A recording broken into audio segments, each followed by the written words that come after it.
Hay gente que tiene sueños, ¿verdad?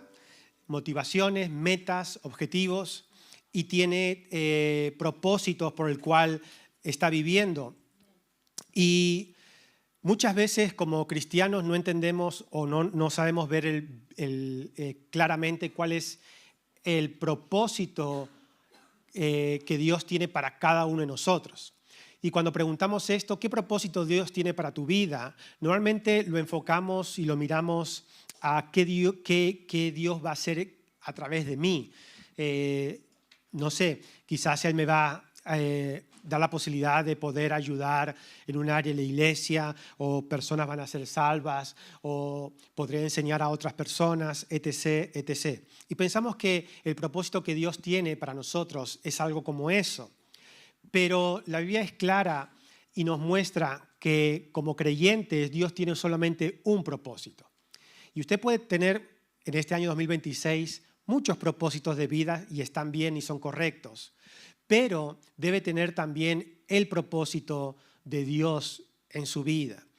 Y, ¿sabe? La Biblia dice que Él no está haciendo muchas cosas, sino que Él está haciendo una cosa. Nosotros decimos, bueno, Dios se está moviendo aquí, Dios se mueve allí, Dios se mueve de este lado, pero no es lo que la Biblia dice.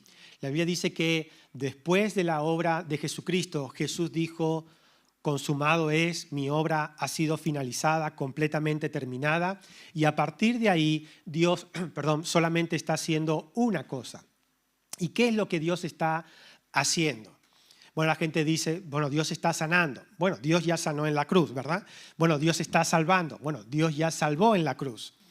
Bueno, Dios está perdonando pecados. Bueno, Dios ya perdonó tus pecados en la cruz. Todo lo que sucede en tu vida es un resultado de lo que tomamos ahora, la Santa Cena de la cruz. Entonces, ¿cuál es el propósito que Dios tiene para nosotros?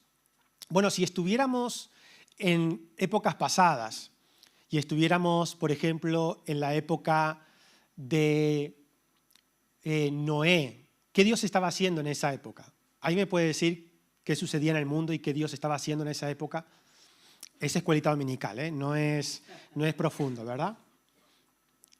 ¿Qué sucedió en la época de Noé? 1, 2, 3, respondo otra vez. Diluvio, ¿verdad? ¿Qué iba a suceder en esa época? Diluvio. ¿Qué Dios estaba haciendo? Un arca, ¿verdad? Y Dios encontró solamente a un hombre justo, capaz de creer en él y obedecerle, y dijo, hagamos un arca. Pero supongamos que usted se le revela a Dios por esas casualidades de la vida, ¿verdad? Por casualidad. Y está en la época de Noé y se le abren los ojos y dice, yo voy a buscar a Dios y Dios va a hacer un propósito en mí. ¿Qué usted debería hacer en esa época? Pues seguramente buscar al hombre que está haciendo el arca. Porque no hay mucho más que hacer porque un diluvio viene. Supongamos que usted estaba en la época de Jesús. ¿Qué Dios estaba haciendo en la época de Jesús? Bueno, Él se estaba mostrando por medio de su Hijo. Supongamos que se le vuelve a iluminar la vida y dice, yo voy a buscar a Dios y voy a seguir el propósito de Dios. ¿Qué debería haber hecho en la época de Jesús? Buscar a Jesús. Porque Dios estaba obrando en Jesús. Bueno, pero usted no estaba en la época ni de Noé, ni en la época de Jesús, pero está en el siglo XXI. Y en el siglo XXI, ¿qué Dios está haciendo? ¿Cuál es el propósito que Dios tiene y qué Él está haciendo? Y aquí es donde fallamos, porque muchas veces no sabemos lo que Dios está haciendo y no sabemos, al no saberlo o no tenerlo claro, perdemos el propósito real de nuestra vida cristiana. ¿Qué es lo que Dios está haciendo? Bueno, si usted va a Efesios capítulo 4, no veremos esto hoy, pero si usted va allí, la Biblia dice que Dios está haciendo algo y es que Dios está edificando su iglesia. Dios está edificando su iglesia. Y aquí no se refiere a iglesia como a lugar de reunión, sino iglesia como cada uno de nosotros. Usted y yo que somos la iglesia. Entonces, Si usted quiere ir en busca de lo que Dios está haciendo hoy, ¿qué Dios está haciendo hoy? ¿Qué Dios está haciendo hoy?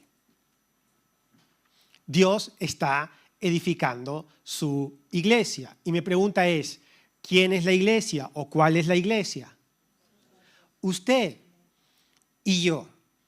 Ahora, ¿sabe cuánto de evangelio tenemos que lo único que va en búsqueda es de cosas personales, satisfacciones personales y no del propósito real que Dios tiene, que es edificar la iglesia, que es usted y que soy yo? Entonces, en este 2026, ¿qué Dios quiere hacer con su vida? Salvarme, perdonarme, darme, no, todo eso Él ya lo hizo en la cruz. ¿Qué es lo que Dios quiere hacer hoy en su vida? Que usted que es salvo, Dios quiere edificar su iglesia, que es usted. Dios quiere edificar su vida. Y el propósito que usted debería tener como cristiano este año 2026 es que Dios pueda seguir edificando su vida cristiana. ¿Y qué significa edificar la iglesia? Edificar la iglesia significa no entretenerla. Edificar la iglesia significa no hacerla sentir bien. Edificar la iglesia significa no hacer de la iglesia un lugar simplemente emocional. Edificar la iglesia tiene que ver con que Cristo sea construido en usted y en mí. Él vive en nosotros. Él mora en nosotros, Él habita en nosotros. Y Dios lo que está haciendo es por medio de Cristo edificarnos, edificar la iglesia que somos nosotros para que Cristo se muestre. ¿Y cómo yo hago eso? ¿Cómo Dios edifica la iglesia? Bueno, tenemos que salir de la salvación hacia la transformación. Por eso hoy vamos a hablar acerca de esto, de la salvación a la transformación. Ahora, piense esto. ¿Cuántos cristianos tenemos con un proceso de transformación estancado, finalizado? Piénselo. Piense en su propia vida cristiana. No siempre en su vida diaria cristiana o si es cristiano de hace años, no siempre usted es transformado al mismo ritmo o al mismo proceso. A veces somos transformados más rápidamente y a veces somos transformados más lentamente. Pero ¿cuántos cristianos ya han finalizado su vida de transformación? ¿Cuántos cristianos han decidido, bueno, hasta aquí mi vida de transformación y ya no seré más transformado?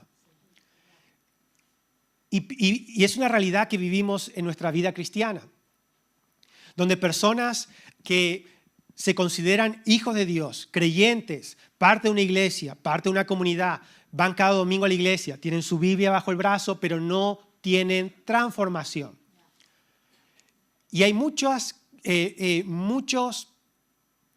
parámetros que hacen que la transformación no se manifieste en nuestra vida, que no avancemos a la luz de Cristo, a la medida de Cristo. Porque la transformación, que es lo único que Dios está haciendo hoy, Él no está haciendo nada más que edificando su iglesia. Lo único que estaba haciendo en los tiempos de Noé, que era construir un arca para salvar a la humanidad, los pocos que iban a ser salvos. ¿Qué Dios está haciendo hoy? Según la Biblia dice que Jesús en la cruz finalizó toda obra y ahora está edificando la iglesia de Cristo para la obra de Dios. Es lo único que Dios está haciendo, edificando la iglesia que somos cada uno de nosotros. ¿Qué es lo que impide la transformación? Bueno, número uno, una cultura de iglesia. Cultura de iglesia. Soy cristiano porque mi papá es cristiano, mi cónyuge es cristiano, o porque me tocó ser cristiano y simplemente, bueno, soy cristiano. ¿Sabe? Hay mucha gente que es simpatizante de Jesús, pero no es nacido de nuevo. Usted puede encontrar gente que dice, bueno, Jesús era un buen tipo, era un buen hombre. Y si la humanidad siguiera las palabras de Jesús, la humanidad iría a mejor. Pero eso no significa que esa persona haya recibido, se haya dado cuenta que Jesús es el Salvador de su vida. Por lo tanto, no hay transformación, simplemente hay conocimiento o información de un buen hombre que dijo buenas cosas, que trajo paz, amor y tolerancia en el mundo. Pero déjeme decirle, Jesús es mucho más que eso, ¿verdad? Jesús es nuestro Señor, nuestro Salvador. ¿Y cuántos creyentes, como enseñamos el domingo pasado hablamos acerca de los 4 hermanos de Jesús que la Biblia nombra, sin contar a sus hermanas, y hablamos acerca cómo los hermanos de Jesús no fueron transformados hasta que Jesús murió y resucitó. Durante el ministerio de Jesús, esos 13 años y medio que Jesús obró su ministerio hasta que fue crucificado, vimos a través de la Biblia cómo sus hermanos no simplemente no le creyeron, sino que se burlaron de él y sino que también lo desafiaron a que se mostrara como el Cristo, si realmente era el Cristo. No creían en Jesús como el Salvador. Piense, sus propios hermanos. Pero después vemos que uno de sus hermanos fue Santiago, que escribió el libro de Santiago y fue el líder de la iglesia de Jerusalén, la primera iglesia en el siglo número 1. Y después vemos a Judas, que escribió la carta pequeña pero poderosa de Judas, la epístola de Judas. Su otro hermano. ¿Qué sucedió o qué pasó de no creer a ser transformados? Y enseñamos que el cristianismo no es algo que se hereda, sino es algo personal entre usted y Dios. Y uno de los impedimentos para que la transformación después de la salvación acontezca en nuestras vidas es simplemente el acostumbrarme a ser cristiano, ir a la iglesia, orar por mis necesidades, ser parte de una comunidad y ya está. Y pensar que la salvación y la transformación y la vida cristiana es simplemente eso. Otra cosa que hace que detengamos nuestra vida de crecimiento y de transformación, que es lo que Dios está haciendo hoy, es nuestro propio orgullo. Nuestro orgullo. Piense esto, ¿dónde las personas más les cuesta expresar a Jesús? ¿Dónde le cuesta? En su carácter y en su propia opinión. Creo en Jesús hasta que choca con mi propia opinión. Creo en Jesús hasta que desafía Jesús mi opinión o la opinión que yo pensaba que era válida. Y es el orgullo. El orgullo es lo que hace que no recibamos a Jesús, o mejor dicho, la palabra de Jesús en nuestra vida. Es el orgullo. Bueno, ¿dónde tenemos que la transformación, dónde tiene que verse manifestada? Bueno, tiene que verse manifestada en tu propósito de vida. Cristianos, antes de ser cristianos, después de ser cristianos, vemos mucha gente que sigue con sus propios propósitos de vida iguales que el mundo tenía, que el mundo tiene, y no hay cambio de propósito. Bueno, la Biblia es clara que cuando la salvación y el nuevo nacimiento viene a tu vida, un nuevo propósito nace en ti, y es el propósito de Cristo en nosotros. ¿Dónde vemos más de la transformación? En nuestro carácter. Cristianos que no cambian su carácter. Siguen siendo la misma persona que eran hace 20 años atrás. Pregúntese a usted mismo, ¿cuánto ha cambiado su carácter desde que es cristiano? Muchos han crecido en eso, otros han crecido un poco, otros han estancado, otros no han iniciado ni siquiera. Otros ni siquiera los piensan. Bueno, yo soy así, Dios me ama así.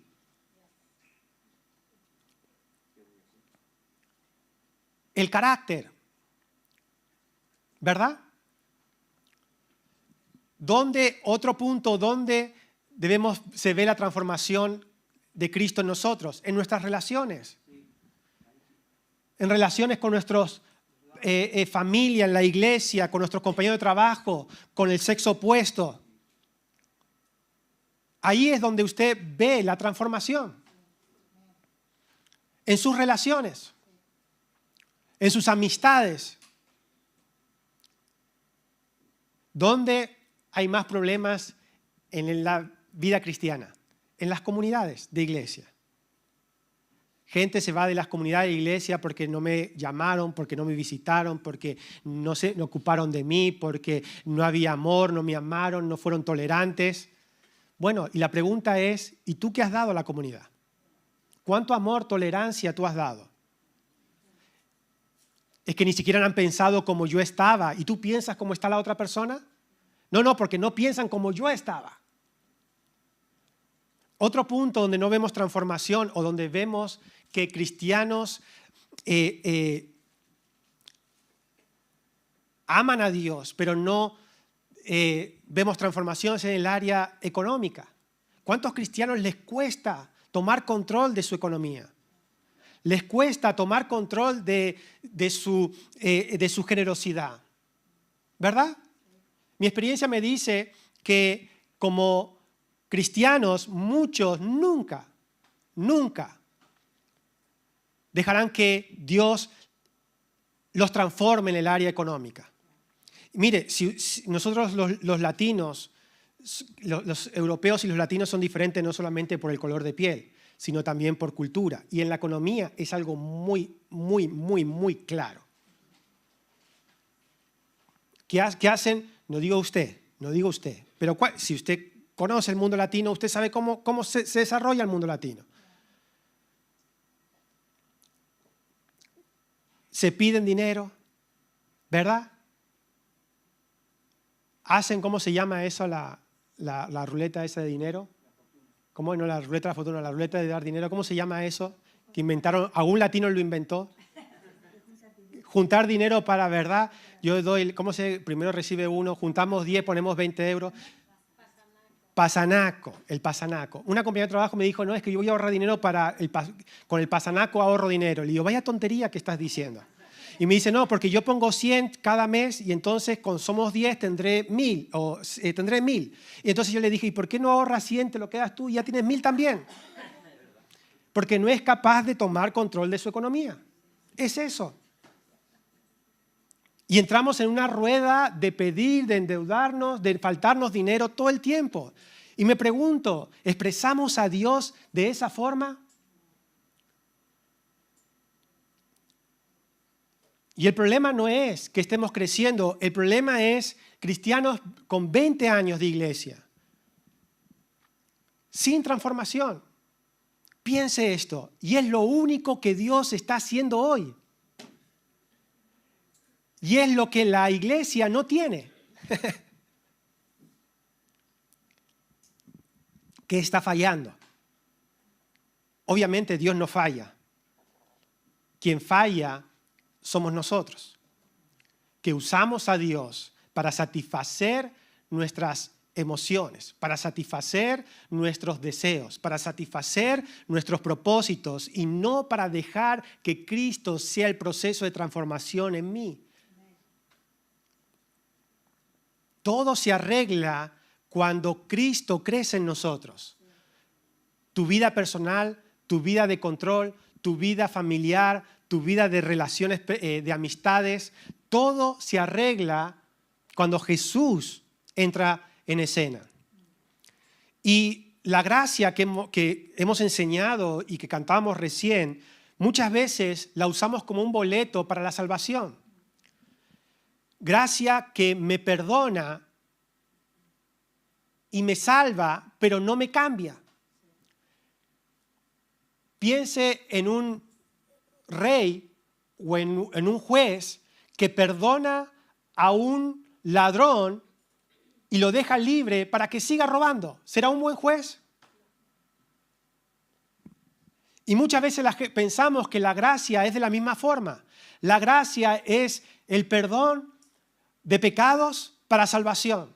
Pero la Biblia dice que la gracia es el perdón de pecados para salvación y lo que nos enseña la transformación, quien nos guía al cambio real en nuestra vida. Porque ¿de qué sirve perdonar a un pecador para que siga siendo pecador? ¿De qué sirve la gracia que perdona y no transforma?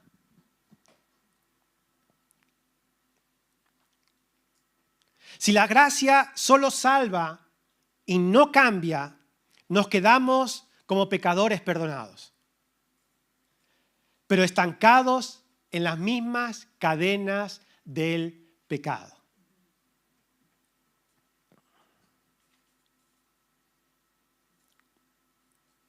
La gracia no es un sofá donde tumbarse. Dios me perdonó, y me tumbo ahí, en esa verdad. Escuche, la gracia es dinámica, la gracia es una energía, la gracia es como un motor que te impulsa a avanzar y a crecer. Eso es la gracia de Dios. Es el poder de Dios. La gracia es el poder de Dios en nosotros para transformarnos en eso que ya somos, nuevas criaturas en Cristo Jesús. Hoy quiero hablarles de Tito, capítulo 2, verso número 11 y 12.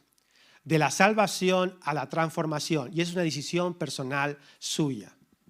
Es una decisión personal suya. Tito 2, verso 11 al 12.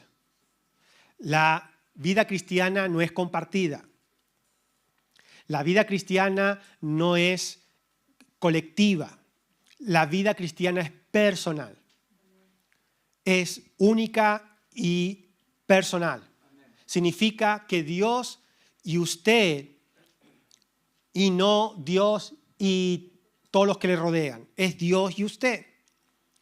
Y mire lo que dice la Biblia acerca de la gracia de Dios. Tito 2, verso 11 al 12. Porque la gracia de Dios se ha manifestado para salvación a todos los hombres, coma. ¿Qué es la gracia de Dios? ¿Para qué viene? Para salvación. ¿Qué es la salvación? El perdón de nuestros pecados, ¿verdad? Pero no termina ahí, no es un punto, es un coma. Dice, enseñándonos. ¿Qué hace la gracia? La gracia nos salva y nos enseña. ¿Qué hace la gracia de Dios? Nos salva y nos enseña. Que renunciando a la impiedad y los deseos mundanos, vivamos en este mundo sobria, justa y piadosamente. Eso es lo que Dios está haciendo hoy. Edificando a su iglesia, que es usted y que soy yo, y dice que lo hace a través de la gracia. Primero nos salva. Bueno, eso aquí ya todo lo tenemos hecho. Hemos sido salvos por gracia, perdonados por gracia. Y si usted falla, tiene gracia de Dios para volver a levantarse y caminar en el camino correcto. Pero la Biblia dice que la gracia también te enseña a renunciar. Y aquí está el punto. La transformación no viene hasta que no entendamos que el cristianismo es una relación personal. ¿Cuántas veces dijimos esto? Que Dios te acepta tal como eres y Él no te dejará, que te ama tanto para no dejarte como eres, ¿verdad? Esa es la gracia. La gracia te salva, te perdona. La religión no entiende esto. La religión dice, no, Dios no te puede aceptar tal como eres porque eres pecador. Pero ¿quién se acercó primero el hombre a Dios o Dios al hombre? La Biblia dice que Dios se acercó al hombre, estando muerto en delitos y pecados. Bueno, Dios te acepta tal como eres para darte gracia, para perdonarte. Y después dice, y para enseñarte a renunciar. Si yo le preguntara a alguien, ¿el evangelio es religión o relación? ¿Usted qué diría? Y si yo preguntara qué es relación, ¿usted qué diría? Aquí ya no está tan fácil, ¿verdad? Tenemos tan claro, no es una religión, es una relación. ¿Usted qué sigue? ¿A una religión o sigue a una persona? Sigo a una persona, es Jesús. Y si yo le pregunto, ¿cómo lo sigue? Primero debemos saber cómo seguirlo para después decir, yo vivo una relación. Deberíamos saber qué es una relación para decir, yo no vivo una religión, yo vivo una relación. Hay gente que dice, no, yo vivo una relación con Dios porque yo cada mañana oro, leo la Biblia. Bueno, también puede ser tomado como una costumbre cristiana. Bueno, yo sigo una relación con Dios porque siempre que tengo un problema le oro a Dios. Bueno, también puede ser tomada como una costumbre cristiana. Bueno, yo tengo una relación con Dios porque siempre pienso en Él y sé que Él piensa en mí. Pero Tito nos revela qué es lo que Dios está haciendo por medio de la gracia y como consecuencia nos muestra qué es una relación con Dios. Nadie puede tener una relación con Dios si no es salvo. Y ser salvo no es estar en una iglesia.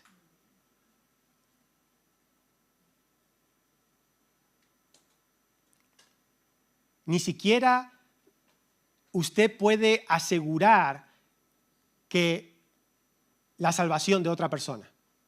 A veces somos campeones. No, este no está en el cielo por esto. Este sí está en el cielo por aquello. No, usted no puede ni saber si esa persona está o no está, si es salva o no es salva, porque es una obra del Espíritu Santo, no es una obra humana. De todas formas, Dios nos mandó a descifrar quién es salvo y quién no es salvo. Dios nos llamó a entender qué Dios está haciendo conmigo, cuál es el propósito de Dios conmigo. Y déjeme decirle esto, el propósito que Dios tiene conmigo es el mismo que tiene con usted. Y es el mismo que tiene con todas las iglesias del mundo. ¿Y cuál es ese propósito? Edificar su iglesia. ¿Y cómo edifica su iglesia? De la salvación a la transformación. ¿Y cómo yo hago este proceso de salir de una religión para entrar a una relación? Y aquí está el kit, que es una relación con Dios.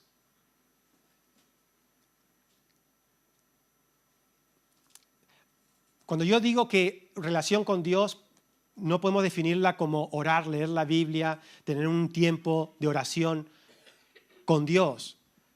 Cuando yo digo eso, no significa que eso no sea parte de nuestra vida cristiana. Pero si yo le digo qué es alimentarse y usted me dice comer, hay algo que falla allí. ¿Por qué? Porque comer es parte de alimentarse, pero ¿comer solo es alimentarse? Porque si comemos basura, no nos estamos alimentando, ¿verdad? Bueno, ¿qué es relación con Dios? Leer la Biblia, orar, tener un tiempo de comunión con Dios, bueno, eso es parte, pero relación con Dios es lo que Tito dice. La gracia te salva y la gracia te enseña a renunciar. Y esto es la relación con Dios.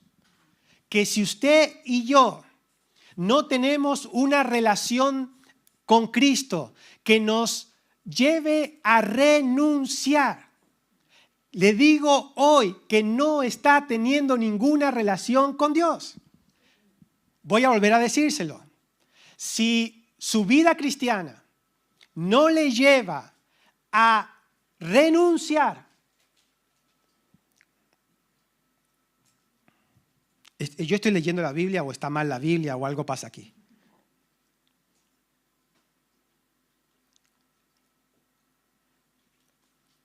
No es una religión, es una relación. Pregunto, ¿qué es una relación? La Biblia dice que la gracia que me enseña a renunciar. Primero me salvó para tener comunión con Él y ahora me guía para esa relación que es renunciar. ¿Renunciar qué? ¿Qué dice? Enseñándonos que renunciando. ¿A qué? A la impiedad. ¿Y a qué? Y a los deseos mundanos. Renunciar al pecado, renunciar a la antigua manera, renunciar a todo lo opuesto a la nueva vida que ahora tengo en Cristo Jesús. La gracia de Dios no solamente te perdona, sino que te enseña el camino hacia la piedad, la justicia, la santificación, que es renunciar a la impiedad y a los deseos humanos. Pero en lugar de eso, muchas veces lo que hacemos es alimentar nuestros deseos humanos, buenos deseos.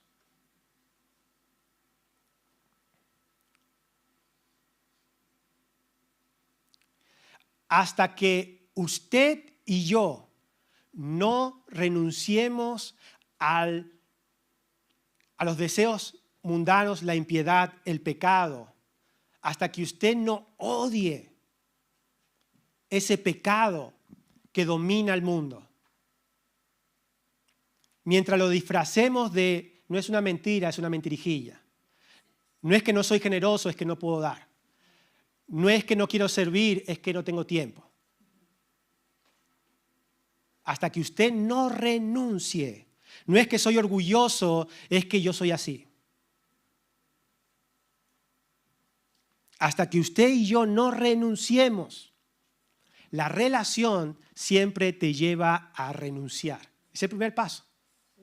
Y esa renuncia es odiar lo que Dios odia, que es el pecado. Y dice la Biblia, sigue diciendo, nos enseña a renunciar a la impiedad y los deseos mundanos. Y dice, y vivamos en este mundo sobria, justa y piadosamente. La palabra sobria tiene que ver con control propio. Control propio. Control propio. Y esa palabra control propio tiene que ver con saber decir no. Saber decir no. El control propio es decir no a lo que debemos decir no. Sobria, justa y piadosamente. Ahora vamos a Romanos 6, verso número 14.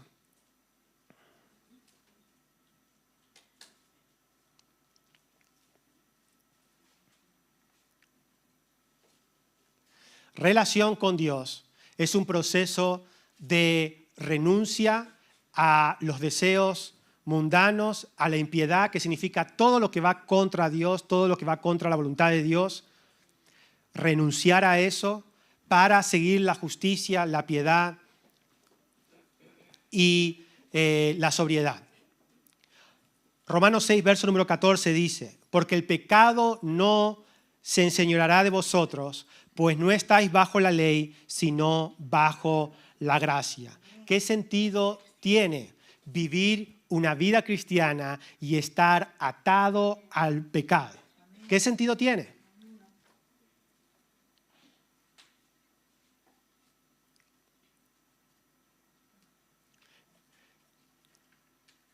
¿De qué sirve ser cristiano y vivir egoístamente? No sea cristiano, sea egoísta. ¿De qué sirve ser cristiano y vivir atado? ¿De qué sirve ser cristiano y no ser humilde? La Biblia dice que la única cosa que Dios aborrece y resiste, ¿qué es? El orgullo. Pero la gracia de Dios es lo que nos da el poder para ser libres del pecado, para ser libres de los deseos del mundo, para ser libres de la impiedad. No solamente para leer la Biblia, sino para querer vivirla. No solamente para leer lo que Jesús hizo, sino para querer experimentar y vivir las palabras de Jesús en uno mismo. Filipenses 2, verso 13, dice,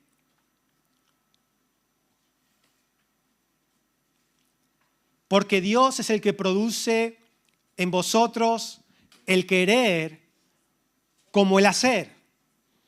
Porque Dios es el que produce en vosotros el querer como el hacer. ¿Y de qué está hablando? La gracia que salva es la misma gracia que produce querer. La gracia que salva es la misma gracia que produce renunciar. Cuando tenemos una correcta relación con Dios, esa gracia me va a enseñar a renunciar, a vivir como el mundo vive y a los deseos del mundo, para poder abrazar el hacer la voluntad de Dios. Es la misma gracia. Escuche esto. El evangelio no es salvo más ahora yo cambio. No es el evangelio no trata de eso. El evangelio no es Dios me salvó, ahora yo cambio. El evangelio es gracia me salvó, gracia me transforma. Hasta que no reconozcamos que mi propia voluntad humana está atada al poder del pecado, no vamos a dejar que la gracia de Dios nos enseñe el camino hacia la transformación. La gracia nos da el no que la voluntad humana no tiene para vencer los malos hábitos. Es la gracia. ¿Cuánta gente está tratando domingo tras domingo de reordenar su vida, de cambiar su vida por su propia voluntad? Pero es la gracia de Dios la que nos da la fuerza. Es el mismo poder de resurrección quien nos salvó y ese mismo poder de resurrección es el que nos transforma cuando tenemos una correcta relación con Dios.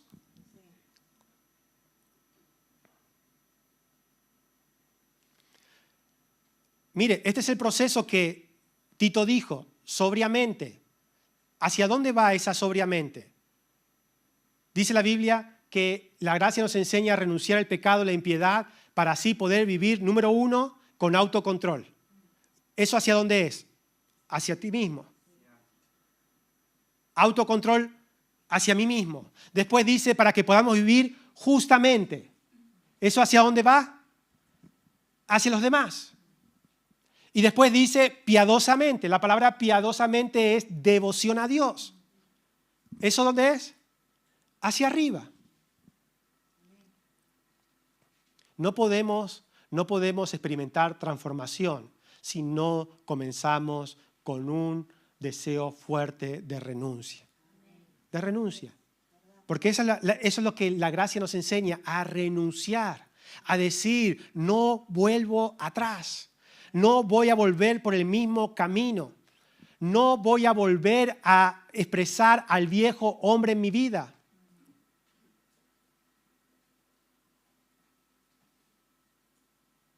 Ahora, ¿por qué tenemos esta problemática en nuestra propia vida cristiana de salvación y transformación? Y yo quiero mostrarle hoy que el pecado opera en nuestra vieja naturaleza que está en nuestro cuerpo.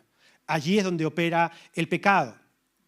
Por eso la Biblia dice en Romanos 6:11 que debemos considerarnos muertos al pecado para poder vivir para Dios en Cristo Jesús.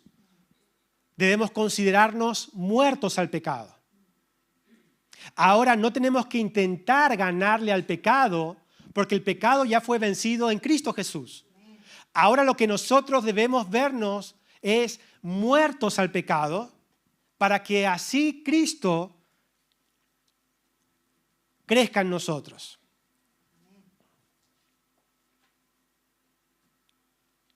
Ahora, venga Romanos 6. Leímos, no leímos, sino lo he nombrado, Romanos 6, verso 11. Así también vosotros considerados muertos al pecado, pero vivos para Dios en Cristo Jesús, Señor nuestro. Ahora, ¿por qué este proceso de transformación no sucede en los cristianos o en muchos cristianos, o se detiene, o es hasta un punto, o no es completo? ¿Por qué? Porque la elección de transformación es tuya y mía. Por eso es personal. No es de nadie más. Mira lo que dice el versículo número 12. No permitan que el pecado controle la manera en que viven. No caigan ante los deseos pecaminosos. No dejen que ninguna parte de su cuerpo se convierta en un instrumento de mal para servir al pecado. Yo no sé si usted leyó Santiago alguna vez, pero si lee Santiago capítulo 1, se dará cuenta que Santiago explica cómo el pecado obra en usted y en mí. Y la Biblia dice que el pecado, primero por los deseos de la carne, se rinde nuestra voluntad a esos deseos y una vez la voluntad rendida a esos deseos da a luz el pecado, que es la acción de ese pecado. Y mira lo que dice el apóstol Pablo en el verso número 13. No dejen que ninguna parte de su cuerpo se convierta en instrumento de mal para servir al pecado. En cambio, entréguense completamente a Dios. Esto es un proceso continuo. Es un proceso continuo. El decir no a los deseos de la carne y entregar completamente a Dios. Porque antes Estaban muertos, pero ahora tienen una vida nueva. Así que usen todo su cuerpo. ¿Dónde mora el pecado? En el cuerpo. Usen todo su cuerpo como un instrumento para hacer lo que es correcto para la gloria de Dios. Ahora, cuando hablamos del cuerpo, estamos hablando, los miembros de tu cuerpo, estamos hablando de hacia dónde usted va, lo que usted mira, lo que usted escucha, lo que usted toca, hacia dónde usted se mueve. Con sus piernas, ¿usted qué hace? Se pone en lugares, ¿verdad? Buenos, no tan buenos o malos. Con sus oídos, ¿qué hace? Escucha. Con sus ojos, ¿qué hace? Ve. Con sus manos, ¿qué hace? Toca. Y ahí es donde debemos, la Biblia dice, presentar voluntariamente o entregar nuestro cuerpo completamente a Dios, diciéndole, no voy a escuchar esto, no voy a estar en este lugar, no voy a mirar esto, no voy a hablar estas cosas, no voy a ponerme en esta situación. Y la gracia te da el poder para decir no a esas cosas. Pero primero debes renunciar al pecado. Y es una elección diaria. Esa es la relación con Dios. La relación con Dios no está en cuando usted lee la Biblia y termina de leer la Biblia, se terminó su relación con Dios. No, la relación con Dios es una elección diaria de lo que usted oye, lo que usted mira, lo que usted habla, donde usted se pone en el lugar que usted está.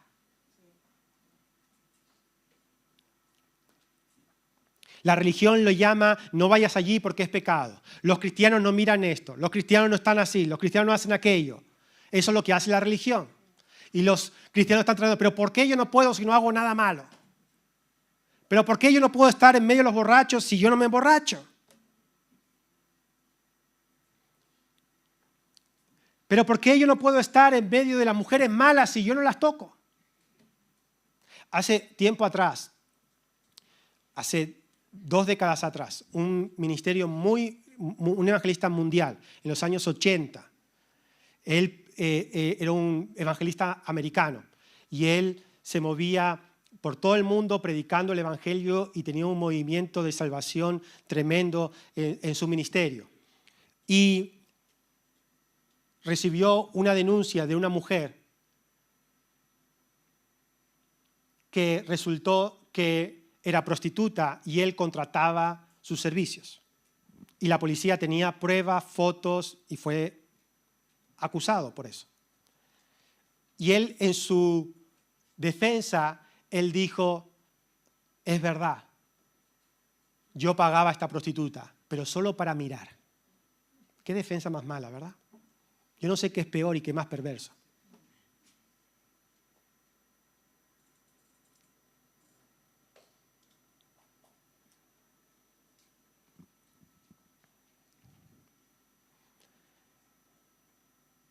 Porque no entendemos que mi relación con Dios me lleva a la renuncia a lo que el mundo propone.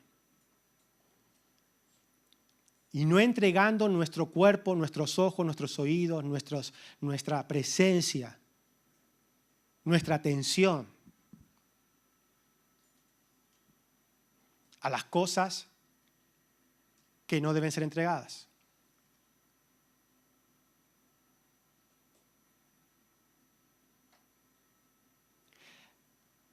Por eso, ¿qué es lo que nos va a motivar a obedecer a Dios? ¿Qué es lo que nos motiva? Y a veces no sabemos qué es lo que nos debe motivar a seguir a Dios, a querer vivir para Dios. Y la Biblia dice que lo que nos motiva a obedecer a Dios no es el miedo, sino todo lo contrario, es el amor agradecido que tenemos por Jesucristo.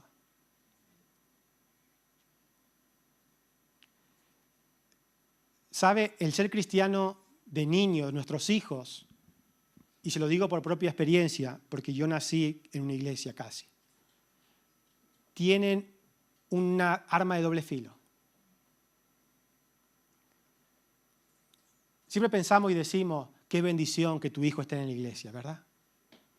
Son cristianos desde pequeñitos. Yo les voy a decir que tienen algo muy bueno, pero también tienen una batalla más grande que cualquier otra persona que no haya conocido a Dios de pequeño. ¿Y sabe cuál es? La costumbre de ser cristiano sin transformación.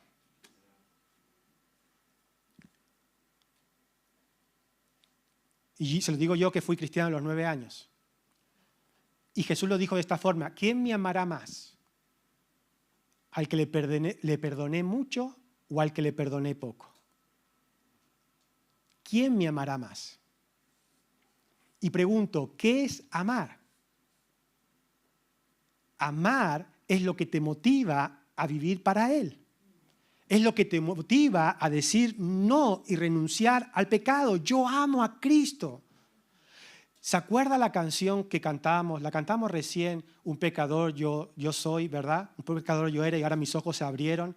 Esa canción es nueva, pero hay un himno muy antiguo de eso.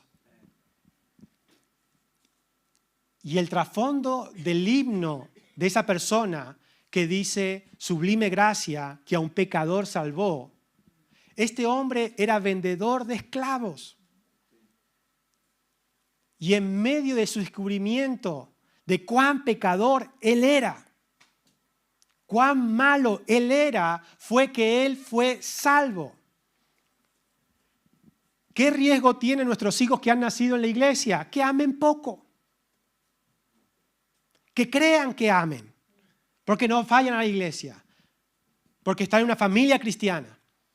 Porque sirven a Dios en la iglesia. Pero déjeme decirle que el motor de la transformación es el amor agradecido. Y no hay amor agradecido hasta que usted entienda cuán perverso y pecador es sin Jesús. Cuánto necesita de Él. Porque una persona que era ladrón, que anduvo con prostitutas y recibió al Señor, él sabe lo que era. Él sabe que era ladrón. Él sabe que anduvo con prostitutas. Y él sabe que ha renunciado a esa vida gracias a Jesús. Y él sabe cuánto Dios lo amó.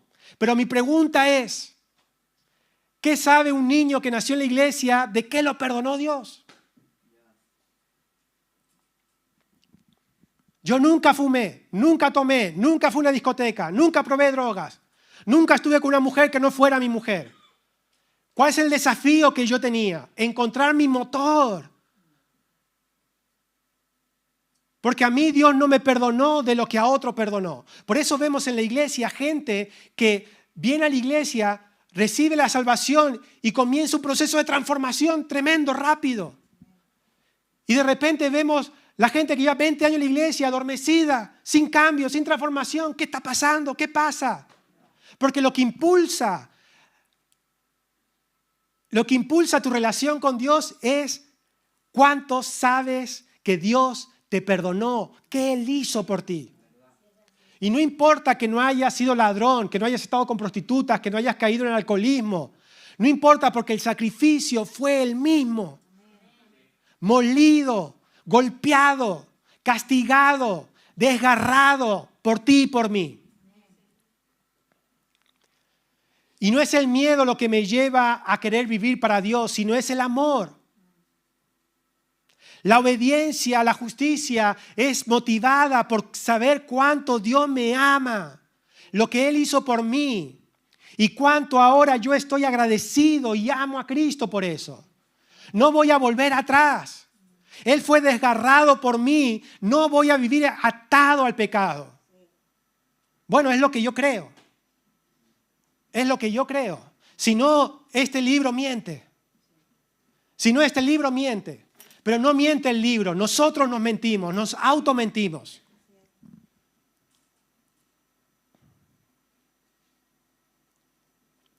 Segunda Corintios 5, verso 14, ya estoy terminando.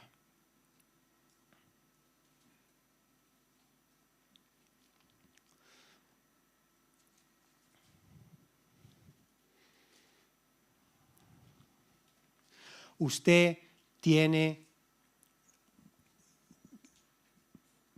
una gran ventaja al mundo.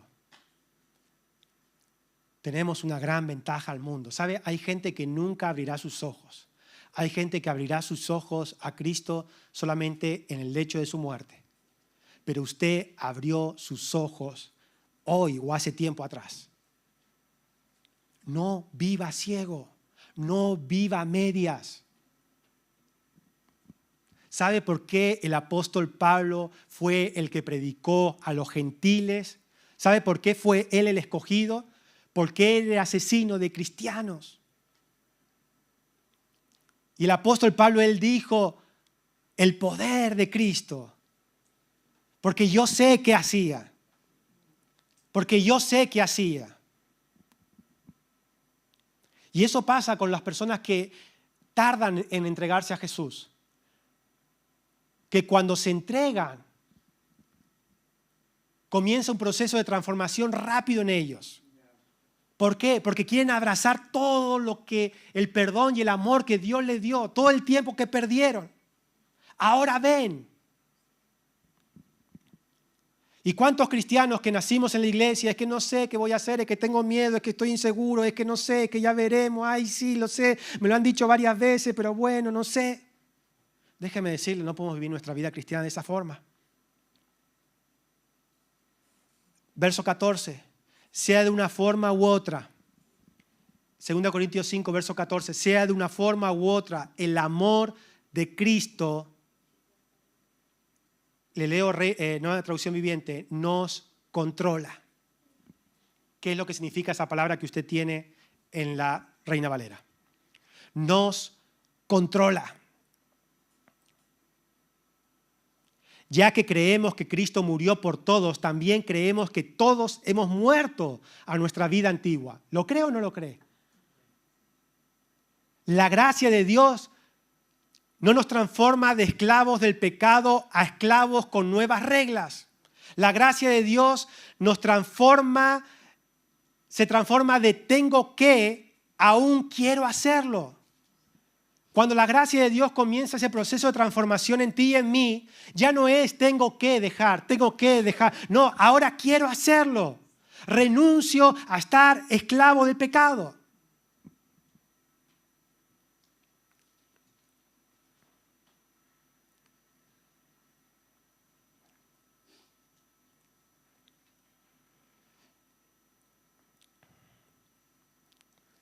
Escuche esto. Quiero terminar con esto. El amor agradecido es lo que te impulsa a moverte. Y la falta de amor con gratitud es lo que hace que no te muevas. Puede llamarlo como quiera. Puede llamarlo y disfrazarlo y dibujarlo como quiera, pero es así. ¿Qué pasó con el hijo pródigo? Déjeme terminar con dos ejemplos. ¿Qué pasó con el hijo pródigo? Usted sabe el hijo pródigo, ¿no? Habían dos hermanos. No era solamente el hijo pródigo. Siempre hablamos del hijo pródigo, pero habían dos. Y los dos eran hijos y herederos. Uno se perdió y vivió la vida en perdición. ¿Y el otro qué pasó? Todos los domingos en la iglesia. Y la Biblia nos enseña que ¿cuál de los hijos estaba mal? Lea la Biblia. ¿Cuál de los hijos estaba mal? Los dos. El que se perdió y el que no se perdió. Y cuando el que se perdió vuelve, su vida cambia. Porque vio la perdición, experimentó la perdición y sintió el amor de su padre. Y una restauración nueva y una relación nueva entre padre e hijo. ¿Y qué pasó con el que no se perdió? Yo nunca me perdí. ¿Y por qué me pasa esto a mí? Y el padre lo reprende al hijo y le dijo, todo es tuyo. Estás acomodado a ser como un jornalero, pero todo es tuyo. Los dos hijos tenían problemas. No solamente el que se perdió, sino el que no se había perdido. ¿Se acuerda cuando Jesús sana a los 10, creo que eran 10 ciegos, 12 ciegos? ¿Leprosos? ¿Se acuerda cuando sana a los leprosos? ¿Cuántos vuelven? ¿Cuántos vuelven a por ¿Qué lo movió a volver? ¿Qué lo movió a volver a Jesús? Y Jesús le dijo, ¿no eran otros 10? ¿Eran 10? ¿No eran otros 10 contigo? ¿Y qué le dijo Jesús? ¿Y qué dijo el hombre? ¿Solamente tú has vuelto a dar gracias? La gratitud es lo que te hace moverte y volver a Dios. Es la gratitud, el amor y la gratitud. Así que yo le animo a que en este año 2026, independientemente de todos los propósitos que tenga, incorpore el propósito de Dios en su vida, que es lo único que Dios está haciendo, y es edificar su iglesia. Una iglesia no perezosa, una iglesia no sentimental, una iglesia no emocional, una iglesia no motivadora, sino una iglesia que refleje a Jesús, que renuncie a la impiedad, que diga no a vivir en contra de la voluntad de Dios, a decir yo he muerto a esta vida,